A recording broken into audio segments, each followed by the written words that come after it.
Capítulo 37. Isaías 37. Graças a Deus. Tem no meio da Bíblia. Isaías não tem muita dificuldade para encontrar, não. Isaías 37. Vamos ler o versículo 33. Graças a Deus. Posso ler? Quem já encontrou, diga amém. Vamos lá. Diz assim: pelo que assim diz o Senhor acerca do rei da Assíria: não entrará nesta cidade, nem lançará nela flecha alguma, tampouco virá perante ela com escudos, levantará contra ela tranqueira. Pelo caminho por onde vier, por esse voltará, mas nessa cidade não entrará, diz o Senhor, porque eu ampararei esta cidade para livrar por amor de mim e por amor do meu servo Davi. Então saiu o anjo do Senhor e feriu no arraial dos assírios 185 mil. São soldados aqui. E quando se levantaram pela manhã cedo, eis que tudo eram corpos mortos. Assim será que ele, rei da Síria, se retirou e se foi e voltou e ficou em mim. E sucedeu que, estando ele prostrado na casa de Nisroque, seu Deus, Adrameleque e Sarazé, seus filhos, o feriram a espada, e eles fugiram para a terra de Ararat. E Azar-Adon, seu filho, reinou em seu lugar. Amém. Vamos falar com Deus, vamos fazer uma oração. Fala conosco do Senhor nesta noite, a palavra que acabamos de ler. Acabamos de ler o texto do profeta Isaías. Eu creio que nesta noite o Senhor tem uma palavra, Deus, para falar conosco. Venha nos abençoar. Abençoe aqueles que agora estão ouvindo pela internet, aqueles que depois vão ouvir essa palavra, vão assistir o vídeo, esta mensagem, que eles sejam também abençoados por Ti. Nos abençoe nesta noite, em o nome de Jesus. Amém. E graças a Deus. Vamos aplaudir a Deus do Senhor.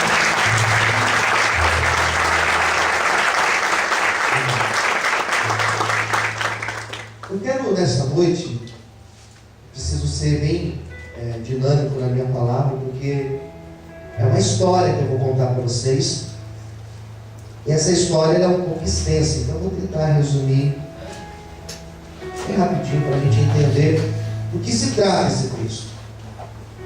Essa história que eu li para vocês é uma história antiga de um rei que não foi tão importante, não teve tantos relatos sobre ele como Davi, por exemplo, e Davi todo mundo conhece, né? E esse rei é menos expressivo que Davi. Mas os reis que existiram no Reino do Sul, lá em Judá, Jerusalém, esse foi um dos principais. Talvez, se não o melhor, mas um dos melhores reis. No sentido de ser um rei justo, um rei fiel a Deus e um rei que fez o certo. Esse rei se chama Senaqueribe, ou melhor, Ezequias. Esse rei Ezequias, naquela época, o texto vai falar, né? O redator do texto vai dizer que naquela época existiam muitas guerras entre as nações.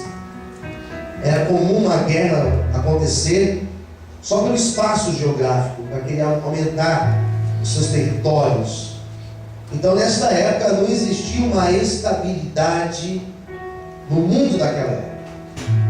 O mundo daquela época era um mundo instável, que eles estavam em constantes batalhas territoriais. Outra coisa, as lutas, as guerras que eles travavam, além de serem guerras por causa de territórios, elas eram guerras que tinham motivação religiosa. É mais ou menos aquilo que nós encontramos, por exemplo, quando você ouve uma notícia sobre o Estado Islâmico, Qual é a motivação do Estado Islâmico? Por que eles atacam, pastor? Porque a motivação não é simplesmente política ou financeira, mas existe uma motivação religiosa. Eles atacam em nome do Deus deles. Eles são muçulmanos, extremistas da linha xiita, então eles usam da sua doutrina religiosa para também fazer guerra. Então as motivações na época desse texto que eu li para vocês, para que tantas guerras acontecessem, eram motivações territoriais e também religiosas. Então era comum você ver um rei lutando com o outro e usando o nome do seu Deus para lutar contra o Deus do outro. E foi isso que aconteceu no texto. O rei na época de uma grande potência, que era a Síria, esse rei chamava Senaqueribe, ele se chamava Senaqueribe. Esse rei, ele começa a atacar todas as cidades de Judá. Quem reinava em Judá era Ezequias. A base do governo de Ezequias era a cidade de Jerusalém, cidade histórica de Jerusalém, que até hoje a gente pode ir lá visitar. Então ele governava em Jerusalém e todas as cidades vizinhas começaram a ser atacadas por esse rei Senaqueribe. E como ele era um rei grande e poderoso, conforme ele ia atacando, ele ia tomando posse. Ele ataca as nações da Mesopotâmia, ele vai tomando as nações. Então ele vai se tornando um grande imperador. Até que ele chega em Judá, até que ele chega em Jerusalém. E quando ele chega em Jerusalém, a cidade de Jerusalém, ela é uma cidade diferente de muitas outras cidades. Porque a cidade de Jerusalém, ela é cercada por muros. Você não consegue entrar aqui em Jerusalém. Jerusalém não é que nem o Brasil, que as fronteiras são, a maioria delas, abertas, né? É uma cidade totalmente murada. Quando eles foram para invadir Jerusalém, opa, está fechada a cidade. Mas Senaqueribe tinha na sua cabeça: da mesma forma que eu ataquei as outras e conquistei, venci, esta aqui é só mais uma. Quem entendeu? Diga amém. Vamos entrar, vamos invadir, vamos acabar, vamos tomar os bens deles, as casas, as famílias, acabou. Só que aqui ele se depara com um problema, porque lá em Jerusalém, quem reinava lá era o rei Ezequias. E esse rei Ezequias, ele era homem de Deus. Quem entendeu? Diga amém. Ele era alguém de oração. Ele era alguém que tinha aliança com Deus. Então na cabeça de Senaqueribe, aqui é só mais uma cidade, eu vou passar por cima dela. Porém Ezequias lá dentro, ele era diferente dos outros reis. Ezequias era alguém que não levava desaforo para casa. Ele entregava os seus desaforos para Deus. Posso ouvir amém? Ele falava com Deus. E o problema começa até aqui. Porque na cabeça de Senaqueribe, aqui é só mais um lugar que eu vou entrar. E ele agora começa a afrontar o rei. Como que se chama o rei? Ezequias? Tá. Então diga para Ezequias que ninguém vai livrá-lo das minhas mãos. Nessa época, as nações menores, eles faziam alianças com as nações maiores. E no caso de Ezequias, ele tinha feito uma aliança com o Egito. Mas o Egito estava fraco. Então ele falou assim: não adianta achar que os egípcios vão livrar vocês das minhas mãos. Ninguém vai livrar vocês das minhas mãos. E tem mais: nem o Deus de vocês vai livrar vocês das minhas mãos, porque o meu Deus é um Deus maior que o de vocês. Ouviram? Quem entendeu? Diga amém. Então a conversa foi para esse caminho. Daí não o bastante, esse rei Senaqueribe enviou uma carta. E essa carta foi entregue nas mãos do rei Ezequias, justamente com essas palavras: eu vou invadir esta cidade, vou tomar o que vocês têm, O Egito não vai aliviar com vocês, e nem o Deus de vocês vai livrá-los das minhas mãos. Era mais ou menos o seguinte: vocês preferem se entregar, ou nós vamos invadir e tomar tudo? Geralmente, quando esse Senaqueribe chegava no lugar e dava uma carta como essa, geralmente as nações diziam: pode entrar, não vamos lutar, ninguém vai morrer, nós nos rendemos. Mas quando essa carta chegou para Ezequias, Ezequias não se rende. Ezequias não fala para ele: pode entrar, não. Ezequias pega aquela carta e fala assim: peraí, essa afronta não é para mim, essa afronta é para Deus. Espera aí, eu vou falar com Deus. Daí que eu já comecei a imaginar um pouco sobre o poder da oração. Fala para quem está do seu lado: você não imagina o poder da oração. Você não imagina. Você não imagina o que acontece com o céu.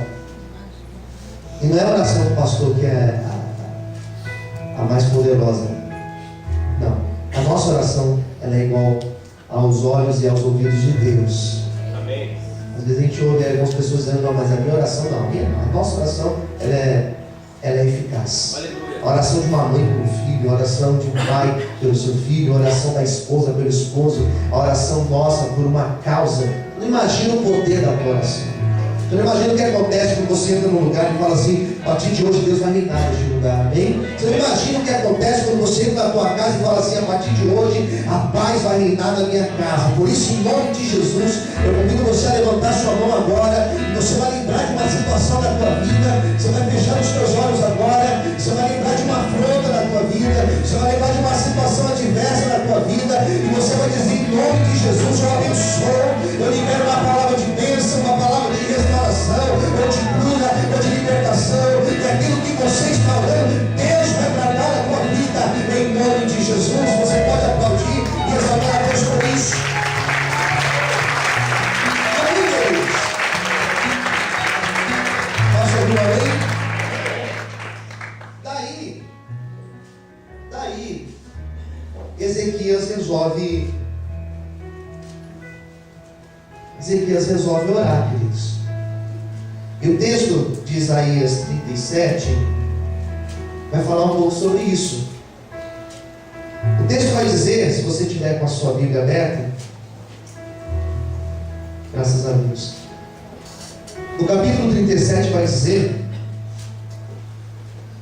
versículo de número 14, pega aí a sua Bíblia: recebendo, pois, Ezequias as cartas das mãos dos mensageiros, ele leu as cartas. O que ele fez? Ele subiu à casa do Senhor.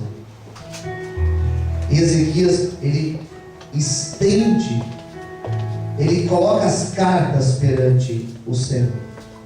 E o versículo 15 diz: e ele orou ao Senhor. Quem entendeu de amém? Daí imagina a cena, ele chegando no templo, com as cartas nas mãos, espalhando as cartas assim no altar. A Bíblia diz, alguns versículos atrás, que ele rasgou as suas vestes. E esse sinal de rasgar as vestes era um sinal de humilhação. Ele então rasga as suas vestes, ele cai de joelhos, e ele entra em oração com Deus. A melhor maneira de nós começarmos uma semana é começar a semana em oração, queridos. Amém. A melhor maneira de nós começarmos o nosso dia é começarmos o nosso dia em oração. Tudo que você fizer, ore antes. Peça a orientação de Deus, peça a bênção de Deus sobre a tua vida. Aleluia. Tem uma entrevista para fazer amanhã, ora antes. Tem uma audiência para comparecer, ora antes. Tem uma consulta médica para passar, ora antes. Vai começar o seu dia, antes de levantar e sair fazendo as 1000 coisas que você tem para fazer no seu dia. Use o tempo para falar com Deus: Senhor, abençoe o meu dia de hoje. Aleluia. Que Ezequias, ele pega aquela carta Ele não fica em desespero, ele não corre para um ou para outro. Ele não manda mensagens para o Egito, ele não manda mensagens para as nações do lado, ele não vai lá pedir ajuda para amigos, ele poderia pedir para as outras nações: ei, vamos se juntar para destruir ele, porque ele vai tomar tudo nosso. Ele não fez isso. Por que ele não fez isso? Porque Ezequias sabia: se eu orar, Deus vai ouvir a minha oração, e Deus vai me ajudar nessa luta que eu estou passando.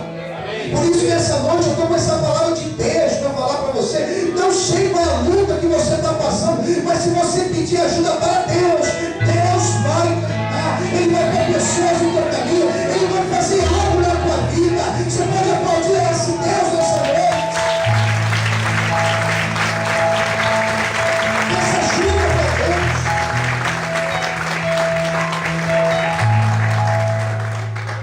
Quem entendeu, diga amém. Ele ora. Enquanto ele estava orando, lá do outro lado da cidade, Deus levantou um profeta chamado Isaías. Por isso que o texto que você leu, esse texto ele está lá em 2 Reis também, mas ele está aqui em Isaías, porque Isaías foi o profeta usado por Deus para falar com ele. Daí Deus pega o profeta Isaías. Deus fala: Isaías, vai lá no templo agora, que eu vou te usar para falar com o rei Ezequias. Quem que Deus diga amém? Vamos ver? Daí olha só, olha o que acontece. Você está com a sua Bíblia aberta ainda? Ó.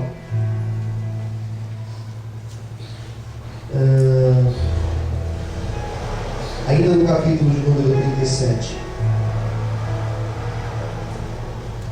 Versículo 21. Então Isaías, filho de Amós, mandou dizer a Ezequias: assim diz o Senhor, o Deus de Israel: quanto o que você me pediu sobre o Senaqueribe, o rei da Síria, esta é a palavra que o Senhor falou a respeito dele. Daí vem a palavra de Deus para ele, né? A virgem, a filha de Sião, te despreza, a te zomba, filha de Jerusalém, meneia a cabeça por detrás de ti. A quem afrontastes? E de quem blasfemastes? E contra quem alçaste a voz e ergueste os teus olhos ao alto? Você afrontou quem, ô Senaqueribe? Você afrontou o Santo de Israel. Tem que ter a palavra de condenação para ele. Eu vou dar um salto agora, para a gente entender melhor. Versículo 29. Por causa da tua raiva contra mim, e porque a tua, o que diz na tua Bíblia? A tua arrogância subiu até os meus ouvidos, eis que eu porei um anzol no teu nariz, e o meu freio nos teus lábios, e te farei voltar pelo caminho por onde viestes. Quem entendeu, diga amém. Versículo 34. Pelo caminho por onde vier, por este voltará, mas nesta cidade não entrará, diz o Senhor. Qual foi a palavra de Deus? Aqui ele não vai entrar. E Deus nessa noite ele está cercando a tua vida. Levanta as tuas mãos.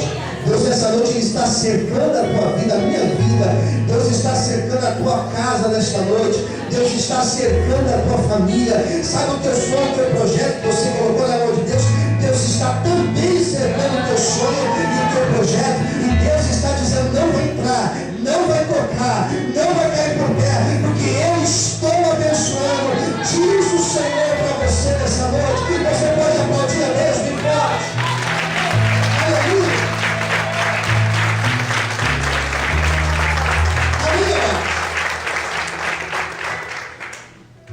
Eu aprendi 3 coisas com esse texto. 3 coisas eu aprendi com esse texto. Eu quero partilhar com vocês nessa noite. Quem está aí ouvindo, diga amém. 3 coisas. O que eu aprendi? Eu aprendi que Deus tem a maneira de lidar.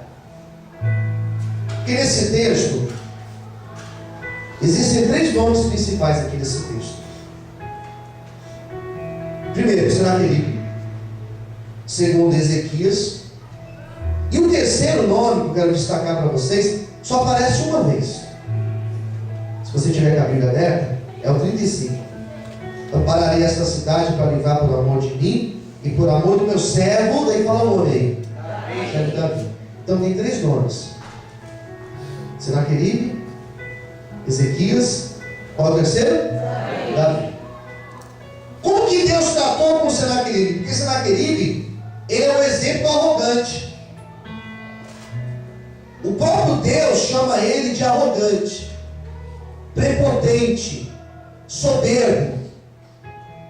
E se tem algo que ofende a Deus, que agride a Deus, é a soberba. Deus, ele tolera o nosso pecado no sentido de nos dar uma oportunidade de consertar, porque nós pecamos, nós erramos, mas Deus ele é tolerante. Quando você se humilha e fala assim: Deus me perdoa, me ajuda a sentar, Ele te ajuda.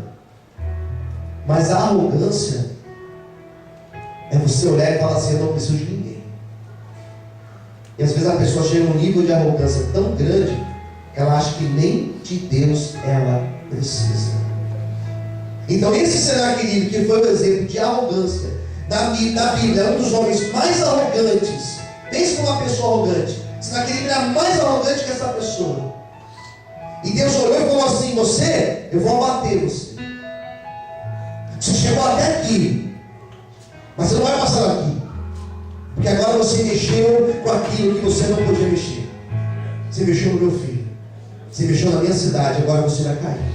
E eu começo a entender, irmãos, que a arrogância, a prepotência, a soberba, ela vai só até ali, mas dali para frente Deus trata, Deus trabalha, Deus quebra. E se a pessoa não se humilhar, Deus permite até dor na vida dessa pessoa. Por isso, se existem situações de arrogância na tua vida, ou de soberba, ora, coloque na mão de Deus, e o Deus que exaltou Ezequias, Ele também vai te exaltar. Diz o Senhor para você nessa noite.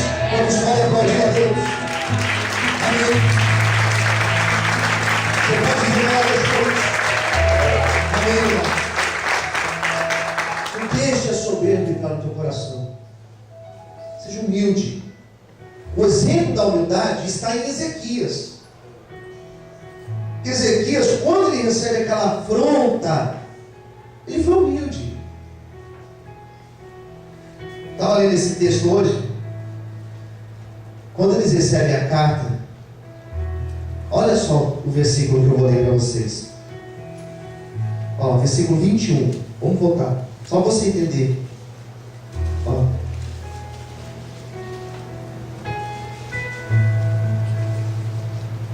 Na verdade é no capítulo de trás, tá? É o 36. Mas é a mesma história. 36, 21. Ó. Mas eles se calaram. Vamos ler o 20, daí a gente entende melhor. Quais são eles, dentre os outros deuses desses países, que livraram a sua terra das minhas mãos, para que o Senhor livrasse a Jerusalém das minhas mãos? Aqui o Senaqueribe afrontando, né? Daí olha o 21. Abre o coração para você ver agora, hein? Mas eles, o que eles fizeram? Se calaram, não responderam, falaram. Que havia uma ordem do rei Ezequias. Qual era a ordem? Não lhe respondereis.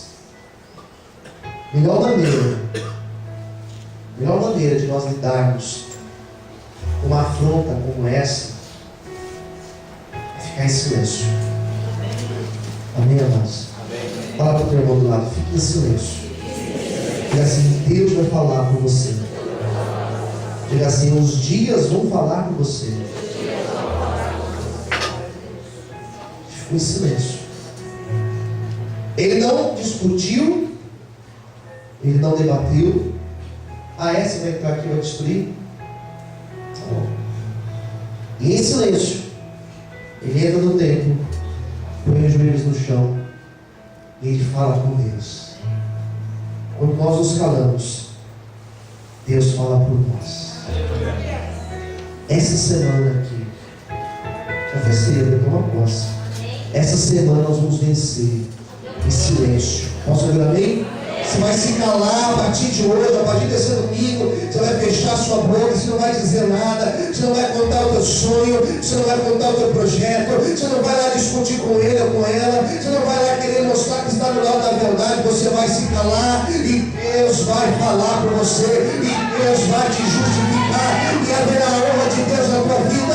Você pode aplaudir o Senhor bem forte, aleluia. Você cada vez aplauda mais forte, aleluia. Amém. Aquele que se cala, aquele que se humilha para Deus, aquele que recorre para Deus, não tem como Deus não fazer alguma coisa por essa pessoa. Não tem como. Não tem como Deus não fazer, Deus não agir, não tem como. Ele fez o certo, ele seguiu o manual.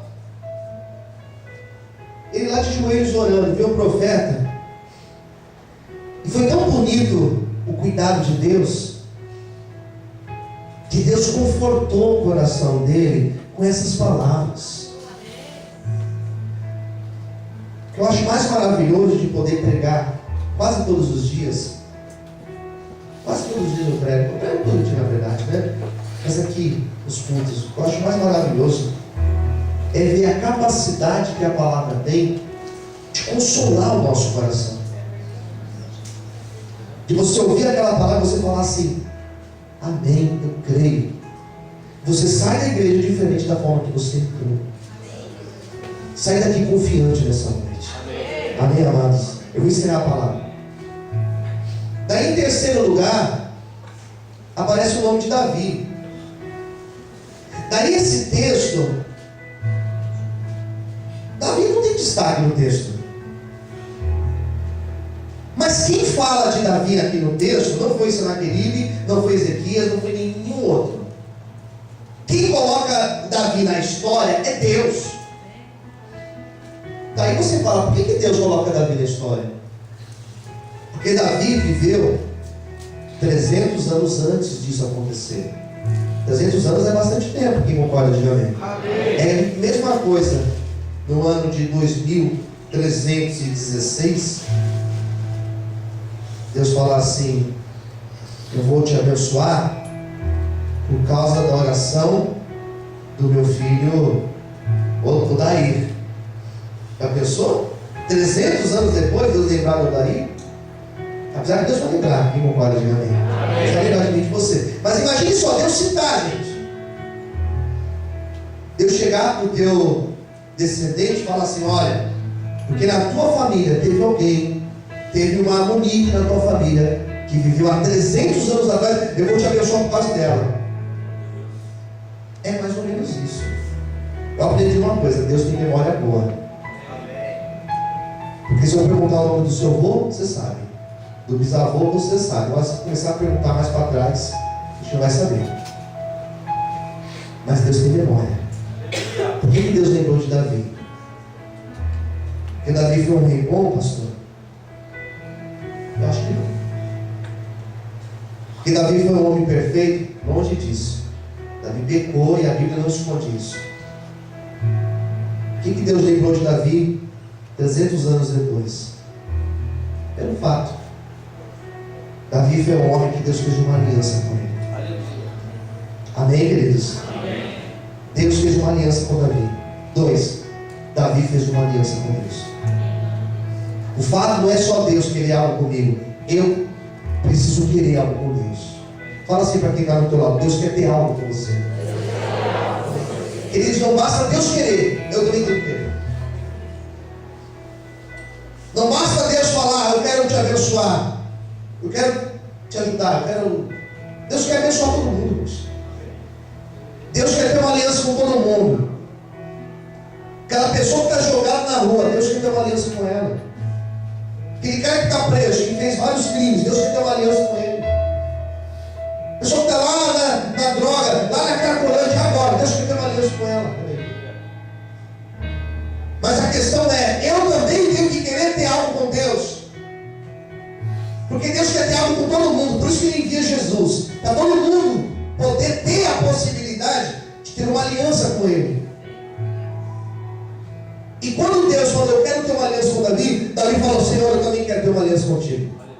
E a diferença de Davi para tantos outros reis que existiram, e por isso que Deus lembra, penso eu, que Davi, apesar de ser homem falho, Davi foi um homem que ele colocou Deus no lugar de Deus na vida dele.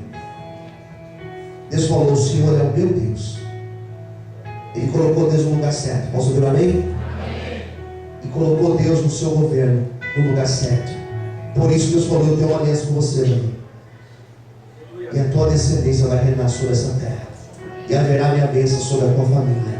E é por isso que nessa noite eu quero encerrar minha pregação dizendo: se com o arrogante Deus abate, que foi o caso de Senaqueribe, se com aquele que se humilha Deus age com misericórdia, Deus restaura, como foi o caso de Ezequias, o Deus que também citou Davi é um Deus de alianças. E é por isso que, se hoje eu colocar Deus na minha vida como centro, como Senhor da minha vida, eu tenho certeza que passarão anos e anos, e ainda a bênção de Deus ela vai permanecer sobre a minha vida e sobre toda a minha descendência, em nome de Jesus. Deus quer ter uma aliança contigo. Se ele teve com Davi, ele quer ter comigo e com você também nessa noite. Você pode aplaudir e exaltar a Deus por isso.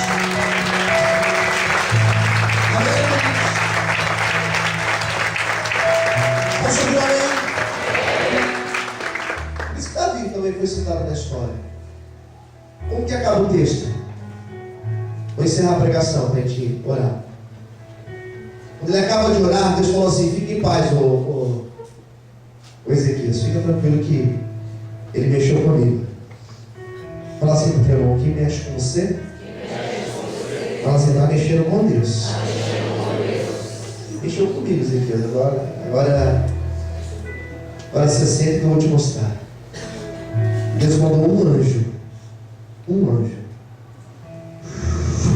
Foi no arraial dos assírios. É que esse único anjo, ele destrói 180.000 soldados em uma noite. Outro dia só existiam mortos. Só naquele viu a cena, fugiu. Quando chegou na sua casa, ele foi lá no seu templo, lá no seu Deus. Seus próprios filhos o mataram e tomaram o governo dele. A história acaba desse jeito, mostrando que Deus, ele é um Deus que está conosco. E nós buscamos a Ele. Não quer dizer que Deus vai mandar um anjo lá, pastor? Acabar com tudo? Não, em nome de Jesus não é isso. Entenda. Não, alguém vai chegar lá e mandar lá na casa da minha sogra. Não, gente. A Deus vai mandar a bênção dele. Diga amém. Alguém foi até fraquinho, né? Vai mandar a bênção lá, amém? Amém. Mas a mão de Deus, ela estará sobre a tua vida. E a partir de hoje, pelo fato de você colocar nas mãos dele a tua causa, haverá a honra de Deus na tua vida, sobre cada projeto, sobre cada situação de afronta, em nome de Jesus. O mesmo Deus que esteve com Ezequias e mostrou a glória sobre a vida dele, ele mostrará a glória dele sobre ti nessa noite. Se você acredita, aplaude e exalte a Deus bem forte. O Senhor te abençoe. Esta palavra que abençoe, em nome de Jesus. Vamos ficar em pé nesse